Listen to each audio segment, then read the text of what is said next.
দেখছেন কত সুন্দর কচি কচি লাউ পাতা। আসসালামু আলাইকুম। এত সুন্দর লাউয়ের শাক খাবো না আবার কীভাবে হয়? তো তাই আমি কিছু পাতা তুলে নিলাম। গ্রামের বাড়িতে আসলে কেবল ওই খাবারগুলো আমরা খেতে পারি। তো লাউয়ের শাকগুলো আমি তুলে সুন্দর করে কেটে ধুয়ে নিচ্ছি। তো কয়েকবার সুন্দর করে ধুয়ে নিতে হবে, কারণ কোনো পোকামাকড় থাকতে পারে। তো তার সাথে আমি দিয়ে দিয়েছি একটা আলু। শহরে কিন্তু আমরা এই শাকগুলো পাই না।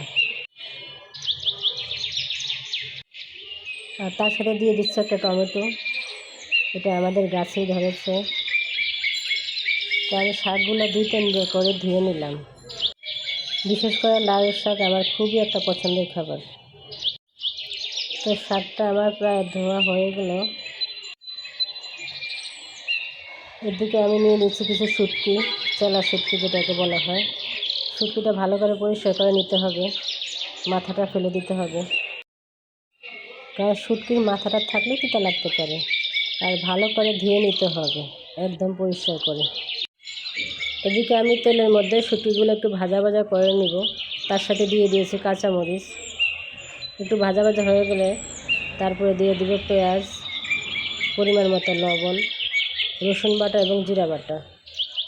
তো একটু নেড়ে চেড়ে নিব। একটু ভাজা ভাজা হয়ে গেলে পানি দিয়ে দিব অল্প করে। দিয়ে দিব হলুদের গুঁড়া, মরিচের গুঁড়া, তারপরে দিয়ে দেব ধনিয়ার গুঁড়া। তো যখন শুটকিটা কষানো হয়ে যাবে, একটু ভালো করে কষিয়ে নিতে হবে। তারপরে আমি দিয়ে দেব শাক। আস্তে আস্তে সবগুলো শাক দিয়ে দিব। শাকগুলো নেড়ে একদম উলটপালট করে দিতে হবে। দেখবেন নাড়াচাড়ার মধ্যেও কিন্তু স্বাদ লুকিয়ে থাকে। সুন্দরভাবে নেড়ে চেড়ে দিতে হবে এবং চুলার আঁচটাও অনেক বাড়িয়ে দিতে হবে। শাক রান্নায় চুলার আঁচ বাড়িয়ে দিলে কিন্তু শাকের স্বাদটা আরও বেড়ে যায়। শাকের একদম পারফেক্ট টেস্টটা চলে আসে। তো কথা বলতে বলতে একেবারে শেষের দিকে আমার রান্নাটা। এই যে মরিচগুলো দেখতে পাচ্ছেন, এই মরিচগুলো দিয়ে দিব শাকের সাথে। অনেক টেস্ট এই মরিচগুলো, এতে শাকের টেস্টটাও বেড়ে যাবে। তো এখন আমি এগুলা একটা বাটিতে ঢেলে নেব শাকটা। তো ভিডিওটা যদি আপনাদের ভালো লাগে তাহলে লাইক, কমেন্ট, শেয়ার এবং সাবস্ক্রাইব করে পাশেই থাকবেন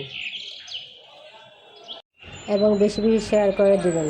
সবাই ভালো থাকবেন, সুস্থ থাকবেন। আল্লাহ হাফেজ।